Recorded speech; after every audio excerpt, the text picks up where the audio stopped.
తన ఊపిరి ఉన్నంత వరకు రాజకీయాలలోనే ఉంటారని ఎమ్మెల్యే బోలిశెట్టి శ్రీనివాసు స్పష్టం చేశారు. జనసేన అధినేత పవన్ కళ్యాణ్ అవకాశం ఇస్తే మరోసారి ఎమ్మెల్యేగా పోటీ చేస్తారని అన్నారు. తాడేపల్లిగూడెంలో పలువురు వైసీపీ నుండి జనసేనలోకి చేరారు. పార్టీ కండువా కప్పి పార్టీలోకి ఆహ్వానించారు ఎమ్మెల్యే. ఈ సందర్భంగా ఆయన మాట్లాడుతూ గత ప్రభుత్వ పాలకులు రాష్ట్రాన్ని భ్రష్టు పట్టించారని విమర్శించారు.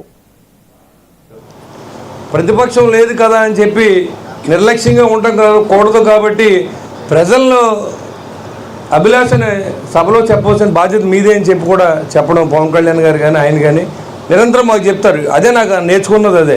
వాళ్ళ అసెంబ్లీ మొట్టమొదటిసారి వెళ్ళిన పలు సమస్యల మీద చాలా ఎక్కువ సార్లు మాట్లాడారు. ఎందుకంటే ఈ కాన్స్టిట్యున్సీ 5 సంవత్సరాల నుంచి అసలు ఏం బాగుపడలేదు. ఆ విషయం తెలుసు. ఎందుకంటే చాలామంది జడ్పీటీ వాళ్ళందరికీ ఏం చేసామని వాళ్ళతో ఏం చేయలేని పరిస్థితి. ప్రభుత్వంలో ఇదివరకంటే ఏదో వర్క్లు వస్తే వర్క్లని ఇచ్చేవాళ్ళు. వాళ్ళు వర్కులు చేయమంటే కూడా భయపడిపోతున్నారు బిల్లులు రావేమో. ఏం చేయాలి? ఆస్తులు పంచలేము, ఉన్న ఆస్తులు సరిపోవు. ఏదో చేసి తపంతో నేను కూడా ఆలోచన చేస్తూ ఉన్నా. టైం పడుతూ ఉంటుంది. మళ్ళీ వాళ్ళని పిలిచి వాళ్ళకి ఏదో లేనిపోని చెప్పడం, లేకపోతే నేను షాడో ఎమ్మెల్యేని పెట్టానని చెప్పడం. ఎవరా షాడో ఎమ్మెల్యే? పవర్ అందరికీ పంచుతాను నేను. మన వ్యక్తులందరూ ఉంటే వాళ్ళు ఫోన్ చేస్తారు, ఫోన్ చేయమని చెప్తాం.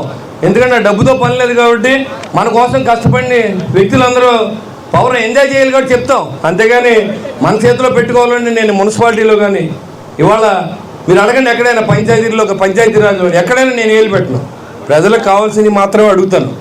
దాంట్లో డబ్బుతోనో లేదా ఇంకోతో నాకు సంబంధం లేదు. మీరు కావాలంటే కమిషనర్తో కానీ లేదా ఎవరైనా అడగవచ్చు.